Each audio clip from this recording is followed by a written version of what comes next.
कृपा करें पूज्य योगी आदित्यनाथ जी महाराज।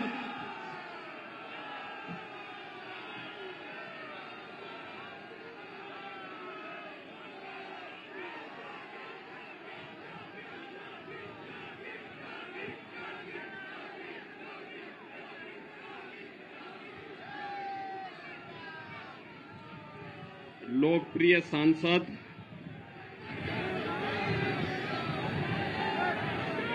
श्री लल्लू जी महाराज, हमारी लोकप्रिय विधायक श्रीमती शोभा सिंह जी, जिला पंचायत की अध्यक्ष श्रीमती रोली सिंह जी,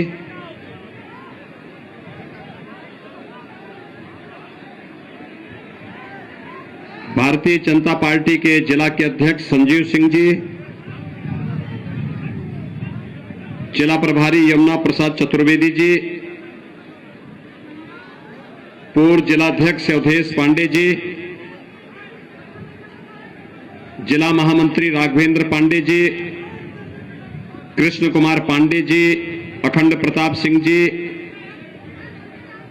सरोज जायसवाल जी, मंडल अध्यक्षगण श्री कमलेश सिंह जी, अमरनाथ वर्मा जी, राकेश पांडे जी, विनोद गौड़ जी, अरुण तिवारी जी, पंडित गिरीश पति त्रिपाठी जी, ब्लॉक प्रमुख अभिषेक सिंह जी, युवा मोर्चा के जिला के अध्यक्ष सुनील मिश्रा जी। आज के इस कार्यक्रम में जिला पंचायत की सदस्य सोनाली रावत जी और भारतीय जनता पार्टी के लोकप्रिय प्रत्याशी डॉक्टर अमित सिंह चौहान जी और उपस्थित भाइयों बहनों, बीकापुर अयोध्या जनपद की सीट है और भाइयों बहनों, अयोध्या पूरी दुनिया के अंदर मर्यादा पुरुषोत्तम भगवान श्री राम की पावन जन्मस्थली के रूप में जानी जाती है। याद करना, ये चुनाव 500 वर्षों के इंतजार के बाद रामलला का भव्य मंदिर के निर्माण का कार्य पूरा होने की ओर अग्रसर है और इसलिए कोई चूक नहीं होनी चाहिए। छोटी सी चूक, याद करना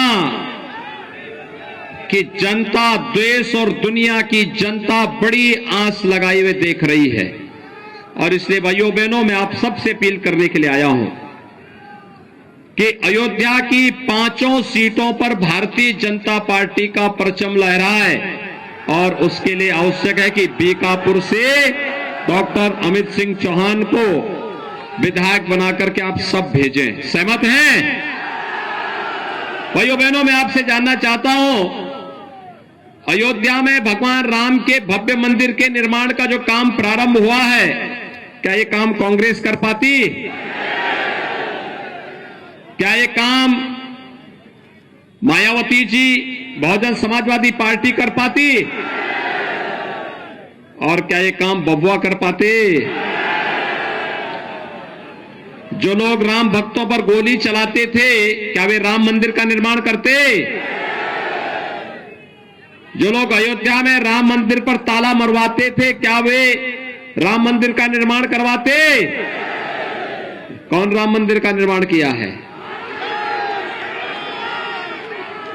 भारतीय जनता पार्टी की डबल इंजन की सरकार, प्रधानमंत्री मोदी जी के मार्गदर्शन में जो कहा वो करके दिखा दिया।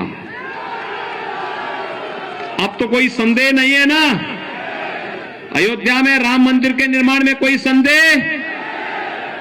और केवल मंदिर का निर्माण ही नहीं हो रहा है, अब तो अयोध्या दुनिया की सुंदरतम नगरी के रूप में स्थापित हो रहा है। पूरी अयोध्या को इसका लाभ होगा, पूरे अयोध्या जनपद को नाम होगा। हमने इसीलिए नामकरण भी अयोध्या कर दिया है। पहले लोग किस नाम से जानते थे? पहले लोग फैजाबाद के नाम से जानते थे। दुनिया हमें अयोध्या के नाम से जानती थी और हम अपना परिचय फैजाबाद के नाम से जानते देते थे। लेकिन हमने कहा नहीं नहीं, इस जनपद का नाम तो भगवान राम के साथ जुड़ना चाहिए और नामकरण भी हमने अयोध्या कर दिया। अयोध्या नामकरण हो गया ना। मुझे एक बात बताइए, 2017 के पहले प्रदेश में एक महोत्सव होता था और सफाई महोत्सव था। ठीक है, आप सही बोल रहे हैं, सफाई महोत्सव था। आयोजकों को स्वयं नहीं पता होता था कि यह आयोजन क्या है। उसमें न राग था, न रंग था, न भाव थी, न भाषा थी। और भाइयों बहनों, उन लोगों की स्वयं की समझ में नहीं आता था ये क्या हो रहा है। लेकिन आज जब महोत्सव की बात होती है तो अयोध्या के दीपोत्सव की बात जरूर होती है ना। हर घर में दीप जलता है ना, राम जी की पेड़ी दीपों से जगमगाती है ना, हमारी अयोध्या दीपों से जगमगाती है ना। और गरीबों के घर से आने वाली मिट्टी से जब दीपक बनता है तो उसकी भी आय बढ़ती है और अयोध्या दुनिया के अंदर चमकती है। घर क्या, यानी गरीब का घर भी रोशन होता है और पूरी अयोध्या की रोशनी से पूरी दुनिया अपने आप को जोड़ती है। भाइयों बहनों, नए भारत का यही नया उत्तर प्रदेश है। इस नए उत्तर प्रदेश में अयोध्या का दीपोत्सव और होली आ रही है तो वृंदावन बरसाना का रंगोत्सव।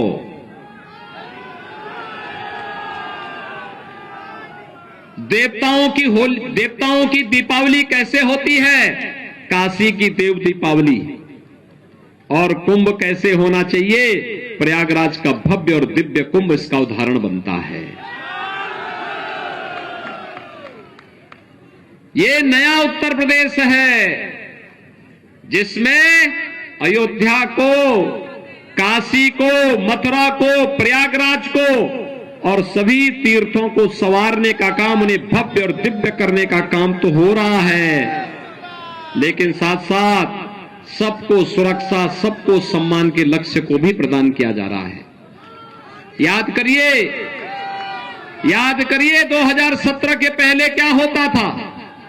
हर तीसरे दिन एक दंगा होता था कि नहीं होता था? हर तीसरे दिन एक दंगा होता था ना। 5 साल में आपने कोई दंगा सुना? आज उत्तर प्रदेश में दंगा नहीं होता है।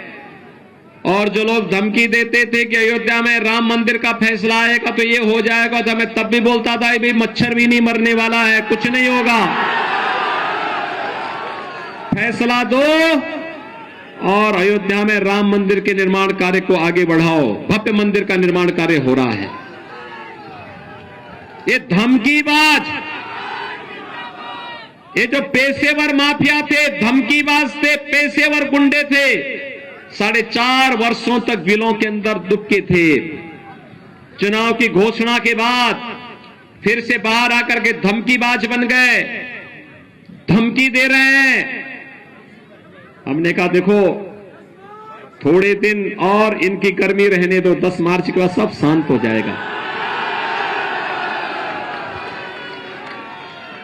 10 मार्च के बाद सब अपने आप शांति। और भाइयों बहनों, मैं यही कहने के लिए आया हूं, याद करिए भारतीय जनता पार्टी की सरकार बनी, हमने अन्नदाता किसानों का कर्ज माफ किया। पहला काम क्या किया था? अन्नदाता किसानों की कर्ज माफी का। और अन्नदाता के किसानों की कर्ज माफी का काम किया था तो अयोध्या जिले में भी भाइयों बहनों 50,400 किसानों का कर्ज माफ हुआ था। 50,400 अयोध्या जनपद में। हमने दूसरा निर्णय लिया था अवैध बूचड़खानों को बंद करने का। अवैध बूचड़खाने बंद होने चाहिए कि नहीं होने चाहिए? और हमारा निर्णय ये है, हम गौ माता को कटने नहीं देंगे, लेकिन अन्नदाता किसानों की फसलों को भी नुकसान नहीं होने देंगे। ये दोनों काम साथ साथ चलेंगे।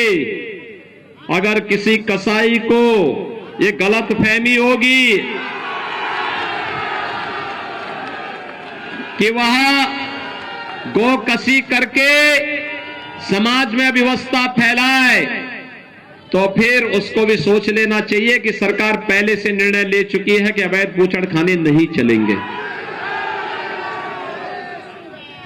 गौ माता को कटने नहीं देंगे, लेकिन अन्नदाता किसानों की फसलों को भी नष्ट नहीं होने देंगे।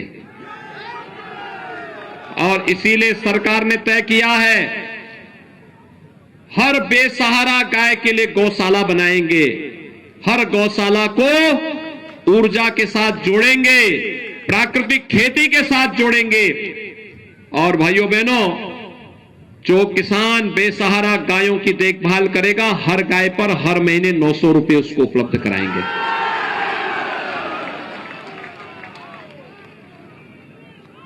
गौ माता की भी रक्षा होगी और साथ साथ अब कोई अवैध बूचड़खाना नहीं चलेगा। जैसे अपराधी अपने गले में तख्ती लटका करके थाने थाने खड़ा होता है ना कि जान बख्श दो, ऐसे ही हर कसाई भी आप ठेला लगा करके कहीं सब्जी बेचता हुआ दिखाई देगा। पाप से उसको मुक्त किया जा रहा है, पाप से, पाप की दुनिया से हट करके पुण्य की दुनिया में जाएगा। याद करिए, पहला निर्णय अन्नदाता किसानों के लिए लिया था, 50,400 किसानों का कर्ज माफ हुआ था अयोध्या में। और भाइयों बहनों, दूसरा निर्णय हम लोगों ने लिया था, बेटियों की सुरक्षा के लिए एंटी रोमियो स्क्वाड हर थाने में गठित हुआ था। और तीसरा निर्णय लिया था अवैध बूचड़खानों को बंद करने का। याद करिए, समाजवादी पार्टी की जब सरकार आई थी, उसने पहला निर्णय क्या लिया था? आतंकवादियों को छोड़ने का। बीजेपी का हाथ अन्नदाता किसानों के साथ, बीजेपी का हाथ बेटियों की सुरक्षा के साथ, बीजेपी का हाथ गौ माता की रक्षा करने के साथ, लेकिन समाजवादी पार्टी का हाथ आतंकवादियों के साथ। याद करिए, अयोध्या में राम जन्मभूमि पर आतंकी हमला हुआ था ना, उन आतंकवादियों को छोड़ने का निर्णय किसने लिया था? लिया था ना। आज जब अयोध्या में राम मंदिर का निर्माण कार्य प्रारंभ हुआ है, अब बबुआ को भी याद आता है कि मुझे भी अयोध्या जाना चाहिए। पहले क्या बोलते थे कि अयोध्या में परिंदा भी पर नहीं मार सकता, बोलते थे ना। राम भक्तों पर गोली चलाते थे ना। क्या राम भक्तों पर गोली चलाने वाला व्यक्ति अयोध्या में, बीकापुर में, किसी मिल्कीपुर में कहीं वोट पाएगा? भाइयों बहनों, ये पाप कभी मत करना, कभी मत करना। राम भक्तों पर गोली चलाने वाला व्यक्ति अगर आपसे वोट मांगता है, और भाइयों बहनों, उसको सीधे सीधे जवाब देने की आवश्यकता है, जवाब देने की आवश्यकता है कि ये अयोध्या है। हां,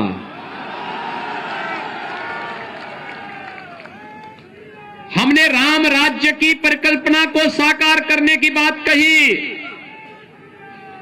भाइयों बहनों, कोरोना कालखंड में आपने देखा होगा, फ्री में टेस्ट, फ्री में उपचार और फ्री में वैक्सीन। कितने लोगों ने वैक्सीन ले ली है? सभी लोगों ने ले ली है। भाइयों बहनों, आपकी ये वैक्सीन कोरोना के खिलाफ देश की लड़ाई का प्रतीक है। आपने वैक्सीन ली, कोरोना की थर्ड वेव समाप्त। और समाजवादी पार्टी और कांग्रेस क्या कहती थी? कहती थी वैक्सीन नहीं लेना है, दुष्प्रचार करती थी और कहती थी ये मोदी वैक्सीन है, ये बीजेपी वैक्सीन है। अब उनको बताइए कि अगर मोदी वैक्सीन और बीजेपी वैक्सीन से जान बची है तो वोट भी यहीं जाएगा। कोरोना कालखंड में क्या सपा, बसपा, कांग्रेस के नेताओं का किसी ने हालचाल लिया था? सांसद और विधायक तो हमारे हालचाल लेने के लिए आए होंगे, भाजपा के पदाधिकारी आए होंगे, और मैं स्वयं अयोध्या 3 बार आया था देखने के लिए। फ्री में उपचार भी दिया था, फ्री में टेस्ट की व्यवस्था की। ये वैक्सीन का पैसा तो किसी से नहीं लिया गया ना। समाजवादी पार्टी होती थी, वैक्सीन को ब्लैक कर देती। वैसे ही आप मुझे बताइए, कोरोना कालखंड में 2-2 बार राशन सबको मिला ना हर महीने? राशन में भेदभाव तो नहीं हुआ? फ्री में राशन, सबको राशन। डबल इंजन की सरकार है, डबल डोज राशन, और राशन के साथ दाल भी, रिफाइंड तेल भी, और 1 किलो नमक भी। मिला कि नहीं मिला? मिल रहा है ना। और सपा के समय में, बसपा के समय में, कांग्रेस के समय में सभी राशन खाद्यान्न माफिया खा जाते थे। खा जाते थे कि नहीं खा जाते थे? तब भी गरीबों को फ्री में मिलता था क्या? पैसा दे करके भी नहीं मिल पाता था। भाइयों बहनों, महामारी का इतिहास अगर आप देखेंगे तो जितनी मौतें महामारी से होती थी, उससे कई गुना मौत भूख से होती थी। आज भूख से नहीं, बीमारी से भी अधिक से अधिक लोगों की जान को बचाने का कार्य हो रहा है। और भाइयों बहनों, भूख से भी किसी व्यक्ति को मरने नहीं दिया गया। प्रधानमंत्री मोदी जी के विजन के अनुरूप सारे कार्य हो रहे हैं, और इसीलिए आज मैं आपके पास आया हूं आपसे कहने के लिए। हमने 43,50,000 गरीबों को एक एक मकान दिया, और आपके अयोध्या जनपद में 48,400 गरीबों को एक एक मकान दिया है, एक एक आवास। क्या ये आवास समाजवादी पार्टी की सरकार में भी मिलते थे क्या? फ्री में बिजली मिलती थी क्या? 2017 के पहले बिजली आती थी क्या? तब बिजली की भी जाति और मजहब हुआ करता था। तब ईद और मुहर्रम आता था तो बिजली आती थी, होली और दीपावली आती थी तो बिजली नहीं आती थी। मानते हैं ना? तो जो लोग अन्याय करते थे, शोषण करते थे, गुंडागिर्दी करते थे, दंगा करते थे, आज वे लोग किस मुंह से वोट मांगने आ रहे हैं आपके पास? आप लोग जवाब क्यों नहीं देते उन लोगों को? वे गरीबों का मकान छीनते थे, गरीबों का शौचालय छीनते थे, बिजली नहीं देते थे, राशन नहीं देते थे, दंगा करवाते थे। और भाइयों बहनों, उन्हीं का उपचार करने के लिए हम लोगों ने कहा कि हमारा नौजवान बाहर न जाए। हर नौजवान को वर्तमान में टैबलेट और स्मार्टफोन बांटा जा रहा है। 1 करोड़ नौजवान को हम लोग टैबलेट और स्मार्टफोन दे रहे हैं प्रदेश में। समाजवादी पार्टी ने चुनाव आयोग को शिकायत कर दी। क्या शिकायत की? कि ये यूपी के नौजवानों को टैबलेट स्मार्टफोन नहीं बंटना चाहिए। और हमने तय किया है, अभी तो 1 करोड़ दे रहे हैं, 10 मार्च के बाद 2 करोड़ नौजवान को देंगे। और इसका खर्चा, यानी जो आप ऑनलाइन एजुकेशन के लिए, ऑनलाइन कंपटीशन की तैयारी करने के लिए, ऑनलाइन एग्जामिनेशन के लिए उपयोग करेंगे ना, इसका जो खर्चा, डिजिटल एक्सेस का खर्चा आएगा, ये खर्चा भी नौजवान को नहीं भरना पड़ेगा, यह खर्चा भी सरकार भरेगी। क्योंकि हमने तो एक ही बात कही, सबका साथ और सबके विकास का।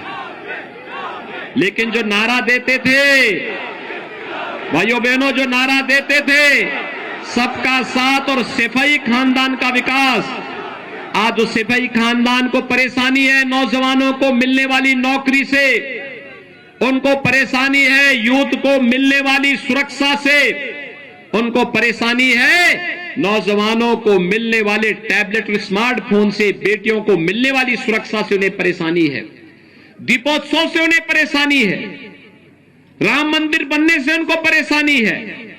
और भाइयों बहनों, ये जो विरोधी है ना, ये जितने परेशान हो चुके हैं, इन्होंने आपको तरसाया है राम मंदिर के लिए, आज इनको वोट के लिए तरसा दीजिए।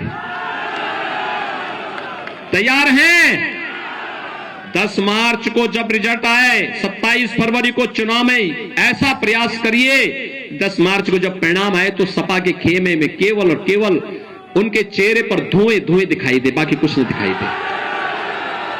तैयार हैं? भारी बहुमत से जिताएंगे। अब डॉक्टर अमित सिंह चौहान को एक डॉक्टर आ रहा है, सारी बीमारी का उपचार कर देगा। तैयार हैं? आज से घर घर जाकर के अमित सिंह चौहान बनकर के भारी बहुमत से विजयी बनाने में योगदान देंगे।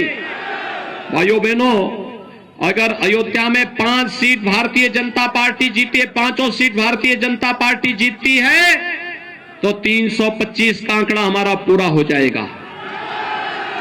325 का मतलब एक दमदार और मजबूत सरकार होगी।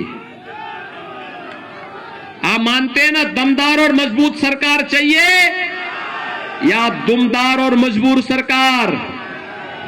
दमदार सरकार चाहिए ना, तो अयोध्या की 5 सीटों पर भारतीय जनता पार्टी जीतनी चाहिए। सभी लोग तैयार हैं? अमित सिंह चौहान को भारी बहुमत से विजयी बना के भेजेंगे, लेकिन इसकी पहली शर्त है चुनाव के दिन पहले मतदान और फिर जलपान। पहले मतदान सभी लोग। तो आज से तैयारी करना प्रारंभ करिए। मेरे साथ दोनों हाथ उठा करके बोलेंगे, जहां तक मेरी आवाज जा रही है, भारत माता की, भारत माता की, भारत माता की, जय जय श्री राम, जय जय श्री राम।